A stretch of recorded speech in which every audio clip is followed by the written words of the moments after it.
aprovechar el tiempo. Bueno. Bueno, buenas tardes entonces a todos y a todas.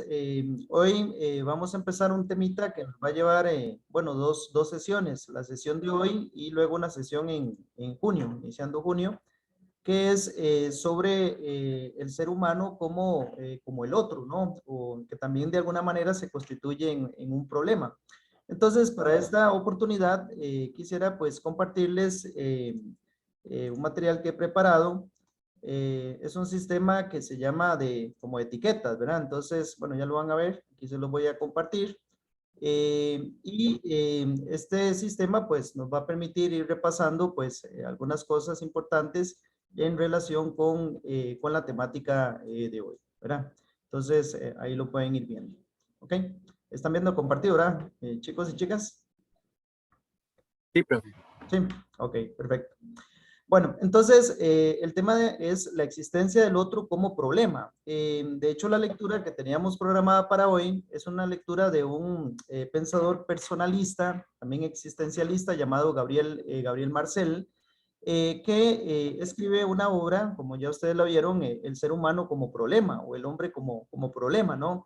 Porque no es que tengamos todo resuelto, o sea, la mayor parte de cosas que tenemos son problemas, son cuestionantes o son preguntas. Entonces, vamos a empezar acá. Bueno, primero, como pueden ver aquí, tenemos esta imagen, ¿verdad?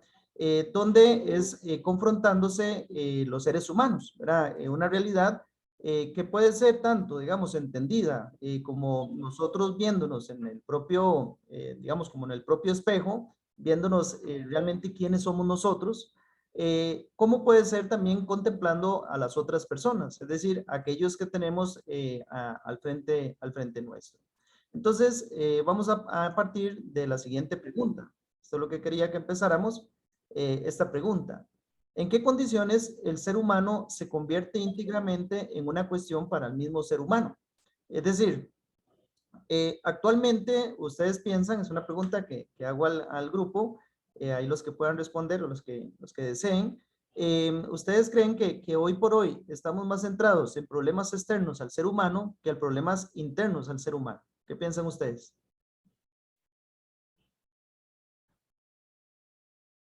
Chicos y chicas, ¿qué Yo, opinan? yo diría que un poco de ambos, profe, Ujú, porque en muchos casos los problemas externos con los que lidia el ser humano tienen sus orígenes en el ser humano a su vez, o al menos algunos de ellos. Por ejemplo, el cambio del clima creado por el ser humano. ujú, Ah, las guerras, el ser humano. ujú. Los problemas económicos, la pobreza, la hambruna, todo eso puede encontrar parte de sus raíces en el ser humano, así que yo creo que es como una mezcla de los dos. Ok. Perfecto, muchas gracias Lucía por tu intervención. ¿Alguna o alguno quiere agregar algo más o comentar algo? Yo creo lo mismo que Sofía, que Lucía o Sofía era, no recuerdo el nombre, lo siento. Lucía, Lucía. Lucía, Lucía. gracias. Ajá. Sí, yo opino lo mismo que la compañera, porque, digamos, por ejemplo, cuando ella habla como de, pues, un problema externo que sean como las guerras, los conflictos políticos, esto es por avaricia, es por odio, son problemas que nosotros sentimos, o sea, en nuestro, ¿verdad? Nuestro cuerpo, empiezan internamente y se externalizan ya de maneras más grandes, ¿verdad? Y Ujú. incluso también económicamente es tal vez como la avaricia y otro tipo de procodicia, ese tipo de, tal vez pues de problemas internos. Ok, perfecto. Muchas gracias a Lucía y a Juan Carlos por sus intervenciones. Sí, en realidad partimos aquí nosotros de esta obra de Aristóteles que llama La Metafísica de Aristóteles. El concepto metafísica en griego es metatafísica, lo que está más allá de lo físico, que en realidad Aristóteles llamó a esta disciplina o a esta materia la filosofía primera, pero luego sus discípulos le dieron ese nombre, ¿verdad? Metafísica, y así se conoce. Pero bueno, nomás iniciando el libro, ¿verdad? Que es un libro muy complejo, bastante amplio. Nomás iniciando en el apartado 980A, ¿verdad? Que es la forma como se cita en griego. Dice que todos los hombres tienen un deseo por conocer, ¿ok? Todos los seres humanos tenemos deseos por conocer. Entonces, desde que una persona nace, tiene ese deseo de comprender las cosas, ¿verdad? El niño por eso empieza a preguntar. Recuerden que habíamos dicho en clases, en las primeras clases, que el niño siempre es preguntón, ¿no? Que esto para qué sirve, que cómo funciona, que cómo va a ir a tal lado, que a qué horas viene, o sea, son preguntones, ¿verdad? Entonces, no lo hacen, ¿verdad? Por malicia, ni por chisme, ni nada, eso lo hacemos más los adultos, sino que lo hacen porque tienen un deseo o una ansiedad, ¿verdad? Por conocer las cosas, por explicar las cosas. Ahora, para el griego, acá, sobre todo con estos filósofos, hay tres preguntas principales que tiene el ser humano. Las tres preguntas principales es su origen, de a dónde venimos, ¿verdad? Es una pregunta fundamental. La otra pregunta es su naturaleza, ¿qué somos? ¿Verdad? ¿De qué estamos hechos? ¿Cuerpo, alma o las dos o qué? Y luego también otra pregunta fundamental es el destino, es decir, ¿qué nos espera? ¿Qué va a pasar con nosotros? Entonces, esas son las tres preguntas que se han planteado en relación con esta pregunta de que cuando se empieza a convertir el ser humano como una cuestión para el mismo ser humano, es decir, no estudiar las cosas externas, porque es muy fácil decir, vamos a estudiar los volcanes, vamos a estudiar los ríos, vamos a estudiar las montañas, pero la pregunta es cuando nos preguntan, cuando nos decimos vamos a estudiarnos a nosotros mismos. Entonces, eh, frente a estas tres cuestiones, siempre las respuestas tratan de evidenciar una seguridad en nosotros mismos. Entonces, ¿qué tipo de seguridad? Bueno, un origen divino, ¿no? Es decir, Dios nos creó, ¿verdad? Todo muy bien. Luego, la naturaleza, una naturaleza cercana a los seres humanos. ¿Recuerdan lo que hemos hablado en clases pasadas sobre Prometeo encadenado? ¿Recuerdan? Más o menos. Sí. Sí, ok, perfecto, ¿verdad? Entonces, claro, el ser humano es el más cercano a los dioses, ¿verdad? Porque le fue concedido precisamente el juego de Festos, gracias a Prometeo, ¿no?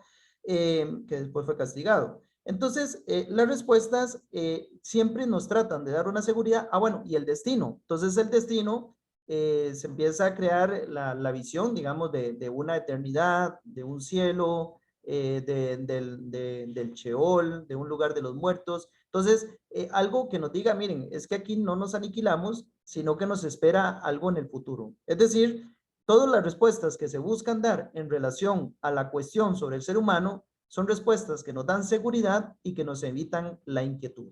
No sé si alguien quiere agregar algo a eso. Juan Gabriel, yo voy a meter polémica. Adelante, Eh, claro, por supuesto. bueno, a mí me parece que está muy bien todo lo que han planteado, ¿verdad? Incluso casi siempre hemos escuchado desde mucho tiempo atrás, ¿verdad? Que las críticas que hacemos al orden establecido tienden muchas de ellas a ser contra el ser humano, digamos, como contra la condición humana, es decir, de nosotros despotricar y lamentarnos y decir qué barbaridad la calidad de lo que es el ser humano, o qué barbaridad el ser humano, es decir, la gente ve a George Bush hace 2 días diciendo la estupidez que dijo criticando la guerra en Ucrania y se confundió, dijo la brutal y criminal guerra en Irak, pero a mí lo que más me dio lástima, me dio indignación, fue que se rió y se burló y continuó su discurso y la gente que lo estaba viendo se burló y se rió de él decir, bueno, sí, en Irak también destruimos todo, hicimos una barbaridad y una masacre y todo el mundo se reía, ¿verdad? Entonces, lo que casi siempre es normal es uno decir, el ser humano da asco y el ser humano es terrible y el ser humano es nefasto. Sin embargo, a mí me gustaría pensar, digamos, y yo creo que uno le podría meter un poco más de escala de análisis a esto y desmenuzar un poco el asunto y darnos cuenta que en realidad es una parte del ser humano o un sector de grupos humanos los que hacen esto, porque a lo largo de la historia de la humanidad, eh, desde antes de Cristo y después de Cristo han existido históricamente seres humanos organizados, grupos humanos de personas organizadas que nunca han tenido que entrar en este tipo de conflictividades, de guerras, de invasiones, de imponerse sobre otros, más bien han siempre predicado la idea, por ejemplo, el cristianismo primitivo y después una gran cantidad de religiosos, por ejemplo, lo que Marx ya habla a los socialistas utópicos, en toda la historia del socialismo utópico, que él así les llamaba a las primeras comunidades religiosas, comunitaristas, por ejemplo, o igualitaristas. ¿Qué es lo que más lo apasionaba? Era darse cuenta que habían existido durante un montón de cientos de años atrás a las ideas que él planteaba, grupos que habían intentado construir sociedades colectivas, colectivistas, igualitaristas, sin necesidad de explotación de seres humanos contra otros seres humanos y sin necesidad de acumulaciones de riquezas irracionales y sin necesidad de que un grupo de personas, una nación, explote, destruye o masacre a otra, ¿verdad? Entonces aquí uno se pone a cuestionar, bueno, es el ser humano, en realidad me parece que es un grupo de seres humanos, un sector de la población humana que históricamente ha apelado y ha acudido a estas maniobras de violencia extrema y de masacrar a otros pueblos para conquistarlos y colonizarlos y saquearlos, pero han habido también otra gran cantidad de ejemplos históricos en los que los seres humanos han predicado la idea de convivir en paz, en armonía, en igualdad, en el marco del respeto, la solidaridad humana, e incluso yo creo que dentro nos podemos incluir muchos de nosotros aquí en esta aula o muchas personas que somos personas comunes y corrientes, cotidianos, trabajadores que trabajamos, sobrevivimos y pasamos el día a día y nunca hemos pensado que esté bien ese tipo de desigualdades, injusticias o explotación de unos contra otros, ¿verdad? Y así a lo largo, digamos, si hablamos del capitalismo contemporáneo en los últimos 200 años, uno podría ponerle nombre y apellidos a quienes han sido los pueblos, exterminadores, asesinos y criminales que se han impuesto contra otros y quienes han sido las víctimas de la historia también. Incluso lo podríamos trabajar desde el tercer mundo, es decir, nosotros ver que en el tercer mundo los países explotados y los grupos más explotados han sido unos con nombres y apellidos y los explotadores otros con nombres y apellidos. Entonces es bien interesante porque pareciera que podemos y llevar la discusión más allá de ese general, de ese discurso o esa narrativa generalista o generalizante o muy holística que dice el ser humano. Bueno, sí, está bien, yo también opino que el ser humano es desastroso, pero yo opino que hay seres humanos desastrosos y terribles y malvados y perversos y excelentes seres humanos también, ¿verdad? Entonces ahí podemos ver diferentes dimensiones de este debate. Claro. Sí, No sé, ¿puedo dar una opinión? adelante, adelante, Lucía, claro, por supuesto. Que con lo que dijo el profesor, que al menos eso es verdad y que al menos yo siempre he pensado que es más una cosa de cómo se crían las personas.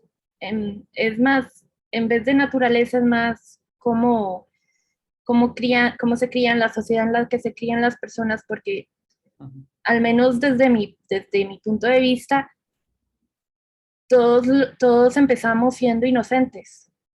No hay ningún bebé que uno diga, ese bebé va a ser malo, o no hay ningún chiquito que cuando es pequeño piense, voy a matar a cientos de personas cuando crezca, voy a ser un líder mundial que va a matar a un montón de gente. Es más una cosa de cómo se crían las personas, cuáles son los valores de la sociedad en la que crecen y las circunstancias en las que crecen también. Sin embargo, esto, Lucía, es un tema bastante polémico, ¿verdad? Porque están aquellos, por ejemplo, que hablan la cuestión incluso genética, ¿no? La cuestión de neurociencia, incluso, por ejemplo, viene a trastocar mucho el tema, digamos, de la maldad, que es un tema que filosóficamente se ha estudiado mucho, ¿verdad? Si la maldad es genética o si la maldad es una cuestión aprendida. Porque, por ejemplo, a veces han hecho estudios en neurociencia, por ejemplo, de asesinos y violadores y todo, y descubren, por ejemplo, que tienen anormalidades en su cerebro. Es decir, que las partes, por ejemplo, las partes sexuales del cerebro o las partes un poco violentas están como más desarrolladas que en los cerebros de otras personas. Entonces, ahí habría, claro, una cuestión bastante polémica porque ya habría una propensión, digamos, a esa persona a cometer ciertos actos o ciertos crímenes. Otros, como acaba de decir Lucía, por ejemplo, hablan del buen salvaje. Estoy pensando en Juan Jacobo Rousseau, en el Emilio y sobre la educación, que dice eso, ¿verdad? Que mientras se eduque a la persona va a ser buena, ¿verdad? Mientras no se le maltrate y todo. Entonces, son temas bastante polémicos o bastante interesantes. De hecho, aquí, por ejemplo, ponía Rodrigo decir que el ser humano es malo por naturaleza de justificar sus acciones, también, claro, ¿verdad? Y también agrega el profesor Jorge que es el peso de la estructura, ¿sí? Del contexto que nacemos y nos desarrollamos, ¿verdad? Sí, Puede ser una mezcla de los dos también. Pero Adelante. también hay personas que por más que los papás le hayan inculcado unos valores o la sociedad hacen cosas malas. Y también está al otro lado, por más que en la familia los valores que se enseñen no sean, son buenos, o sea, si vivimos en un núcleo familiar donde todo es drogas, robar, cosas así, cuando uno llega a la edad para poder razonar de qué es bueno y qué es malo, es uno el que lo eligen. No creo que sean tanto los valores que nos enseñan. Claro. Como les digo, es un tema muy complejo, ¿verdad? Evidentemente no lo podemos resolver nosotros aquí porque se ha estado estudiándose durante muchos años. Hasta dónde está el peso, digamos, de la parte estructural, ¿no? Es decir, de la cultura, digamos, de abusos, de violencia, de pobreza, etcétera, y hasta dónde está la propensión de una persona a realizar, porque como decía Diego, ¿verdad? Hay mucha gente que nace en familias con dinero, que tienen un ambiente sano, digamos, bueno, y de repente hacen tonterías, ¿verdad? Y exactamente como está recordando el profesor Jorge aquí, ¿verdad? En el chat, el joven de 18 años, ¿verdad? Que tampoco es que es muy viejo y que va y mata a 10 personas por temas raciales, ¿verdad? En Estados Unidos, ¿ok? Sí, exactamente, son cuestiones bastante extrañas. Ahora, lo que estamos planteando acá también, para volver un poco a esta cuestión es, si nosotros los seres humanos buscamos seguridades, de hecho, hay una filosofía que se empieza a desarrollar en la modernidad que se llama modernidad de contemporaneidad, que se llama filosofía de la sospecha. La filosofía de la sospecha es empezar digamos, a sospechar de todo lo que nos han dicho hasta el momento. De hecho, por ejemplo, Francis Bacon tiene un texto que se llama La Instauratio Magna. Uno de los capítulos es el nuevo órgano, donde dice que hay que hacer dos partes. Una es la part destruins y la part construins, ¿verdad? En latín. La part destruins es que para yo tener un pensamiento puro, lo primero que tengo que hacer es destruir todo lo que me han dicho. Es decir, por ejemplo, todo lo que me han dicho en estudios sociales, en cívica y todo, como decía el profesor Jorge hace unos días, todo lo que nos han dicho, ¿verdad? De la cuestión de nacionalismos y que no somos el mejor país del mundo y que aquí se vive feliz y que aquí el combustible es el más barato, que vieron que ya viene otro leñazo, como dicen, ¿verdad? El combustible. Entonces, todo eso hay que destruirlo, o sea, ponerle como cuando derriban esos edificios, ¿verdad? Con bombas, hay que dejarlo caer para empezar a construir el propio pensamiento, ¿no? Entonces, dentro de los filósofos de la sospecha, una de las seguridades que busca el ser humano es el tema religioso, ¿verdad? De hecho, hay un ateo que se llama Ludwig Feuerbach. Feuerbach dice que Dios es una proyección de los miedos del ser humano. Es decir, por ejemplo, que claro, que entonces, que yo le tengo miedo a la muerte, entonces digo, tengo que crear algo, digamos, que me resuelva ese problema. Que yo le tengo miedo a la enfermedad, entonces tengo que inventar algún consuelo, decirle a la gente, mire, tranquilo, eso es parte, digamos, de la vida, o cosas, ¿de cuál parte de la vida? Es que está subiendo una desgracia, ¿verdad? Entonces, es decir, buscar algún tipo de seguridad. Y esto es lo que hacía entonces la filosofía, buscar ciertas seguridades. Ahora, vamos a este otro en amarillo que tenemos acá. Ahora, se da una alienación del ser humano. O sea, recordemos este concepto, que es un concepto que hemos trabajado bastantes en todas las materias, el tema de la alienación, sobre todo desde la visión marxista. Aquí no es una alienación social, sino que es una alienación propia del ser humano. Cuando el ser humano sufre esa alienación, cuando se vuelve más extraño a sí mismo. Es decir, cuando el ser humano está fijándose más en las otras cosas que fijándose en sí mismo. Ahora, nosotros como seres humanos pasamos viendo más hacia los demás que a nosotros mismos. ¿Qué piensan ustedes, chicos y chicas?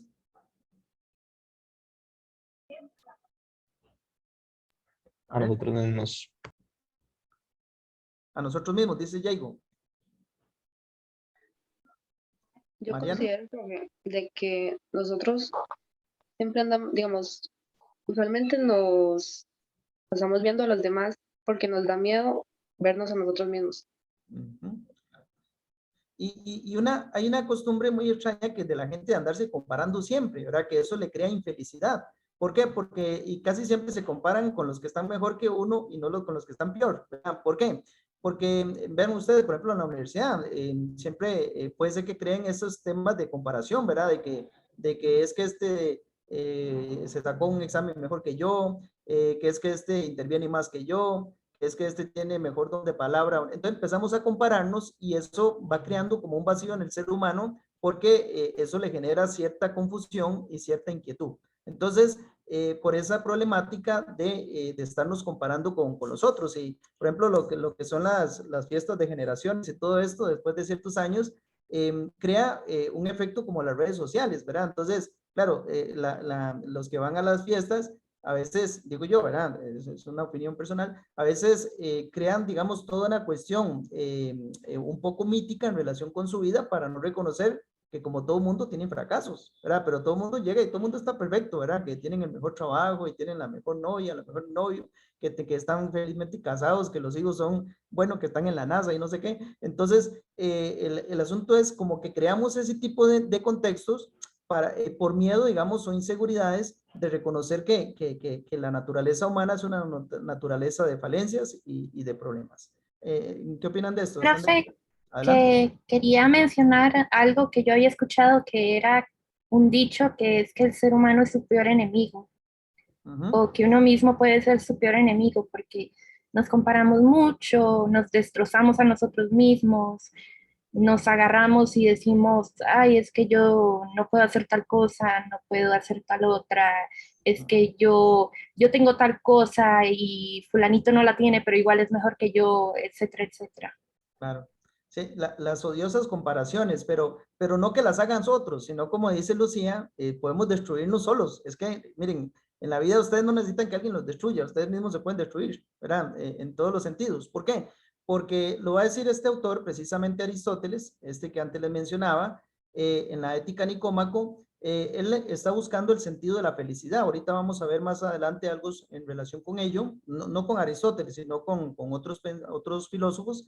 Y dice que la felicidad es la autonomía. La autonomía es la propia normativa, la propia ley. Si ustedes, por ejemplo, esperan que la felicidad les venga de afuera, no les va a venir de afuera. O sea, a ustedes no los van a hacer felices, no les vamos a hacer felices los profesores, no los vamos a hacer felices las familias, sino es de la realización y la satisfacción que ustedes mismos tengan en su propia interioridad, ¿verdad? Es decir, reconciliación consigo mismo. De hecho, Sócrates, que va a ser un filósofo que habla mucho de la virtud, recuerden que él decía aquella frase, ¿verdad? Conócete a ti mismo, ¿verdad? Con un poquito lo que decía Lucía. Conociéndose uno mismo, uno sabe cuáles son sus fuertes y cuáles son sus debilidades. Y eso, pues, le ayuda a estar reconciliado consigo mismo.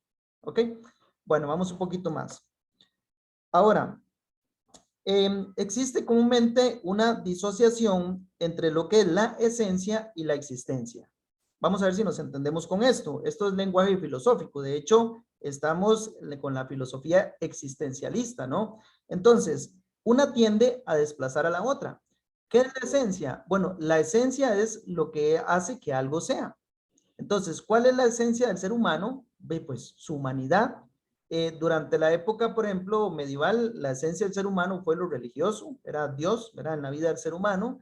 Y el tema de la existencia es lo que hacemos todos los días, levantarnos, desayunar, ir a estudiar, ir a trabajar, ir a hacer las compras, ir al mercado, etcétera. Es entonces un desplazamiento a veces entre lo que se es y lo que se vive. El individuo comúnmente es desplazado en su esencia. ¿Por qué? Porque su existencia le hace crear toda una serie de conflictos. Por ejemplo, ¿cómo la existencia crea los conflictos? El conflictos políticos, ¿verdad?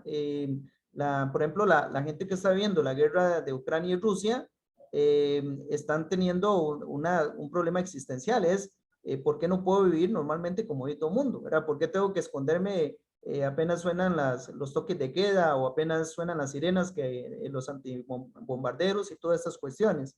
Las guerras, es decir, esto va creando un contagio del nihilismo. El nihilismo es sentir que nada vale la pena, ¿verdad? Una existencia vacía o sin sentido. Entonces, ¿cómo sería el ser humano pleno cuando hay una vinculación entre lo interno y lo externo? Es decir, entre lo que siente y lo que realmente está viviendo. ¿Ok? Si alguno o alguna quiere intervenir, pues lo puede hacer con toda confianza. ¿Vamos bien hasta acá, chicos y chicas? ¿Sí? Sí, profe, todo bien. ¿Todo Sí, bien? profe. Fiorella, usted dejó levantada la mano antes, ¿verdad? Fiorella Corrales. Fiorella. Sí, perdón, fue que se me olvidó bajarlo. Ah, sí, sí, era por si acaso, por si tenía alguna pregunta. Bien. Bueno, entonces ahí tendríamos ese desplazamiento. Ahora, frente a tanta duda, el ser humano se presenta confuso, ¿verdad? Esto es una imagen de Pablo Picasso, ¿verdad? El pintor español que curiosamente siempre le gustaba mucho pintar rostros. Y entonces tenemos este rostro que es como un rostro confuso, ¿verdad? Podríamos decir, frente a esta disociación entre esencia y existencia que estamos hablando, se crea una imagen confusa del ser humano, un rostro totalmente extraviado.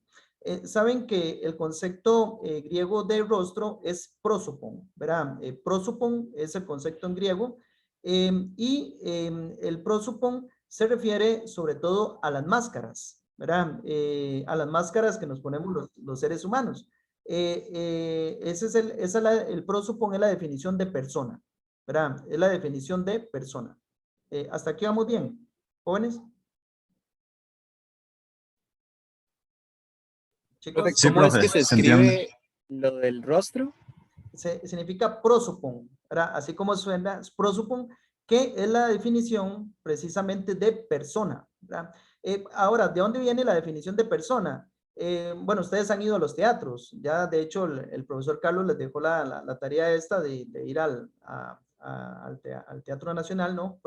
Y entonces, con esto, antiguamente, parte del teatro eran ponerse trajes, ¿no? Ponerse, digamos, máscaras, como no sé si han visto las películas estas también de la época medieval, que cuando iban se ponían como un cosito aquí, como con una máscara. ¿Las han visto? Sí. Sí. Sí, tipo como un antifaz. Sí. Como un tipo antifaz, exactamente.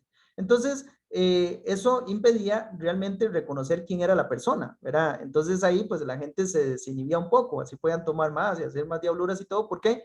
Porque nadie los iba a reconocer, porque estaban con una máscara. Entonces, esa máscara es el prosopon, el rostro. Entonces, ¿cuál es el asunto? En la vida, ¿se manejan varios rostros, sí o no? ¿Verdad? El ser humano tiene varios rostros. No es el mismo rostro que tenemos aquí en clases, que el rostro que podemos tener con los amigos, que el rostro que podemos tener en una fiesta ahí tomándonos algo ahí con la gente. Tenemos diferentes rostros para diferentes momentos. Adelante, Diego. Diego. No, profe, que yo quería mencionar ahora que usted está hablando de eso, de una escena en El Caballero de la Noche, donde hay una fiesta y todos están bailando y tienen su antifaz, todos menos Bruno Díaz, que ese ya es el antifaz de él, ese ya es la mentira de él. Exactamente. ¿Ves? Exactamente. Es en la última, Diego, en la última de Batman. Sí, creo que la que es contra Bane, sí es, creo. Sí, ok. Sí, exactamente, eso. Entonces, ven, ese tipo de relaciones es lo bueno que hagan. Entonces, por eso, porque exactamente todos los superhéroes usan una máscara. ¿Y por qué? Porque necesitan proteger su identidad personal, ¿verdad? Necesitan mantener esa identidad protegida para no ser reconocidos en la calle y no creen problemas y los enemigos y todo el asunto, ¿ok? Pero Ajá. nada más quiero meter la mano y recordar Así. Aquí señala el profesor Jorge en los videos musicales de Smashing Pop. Uy, se me fue.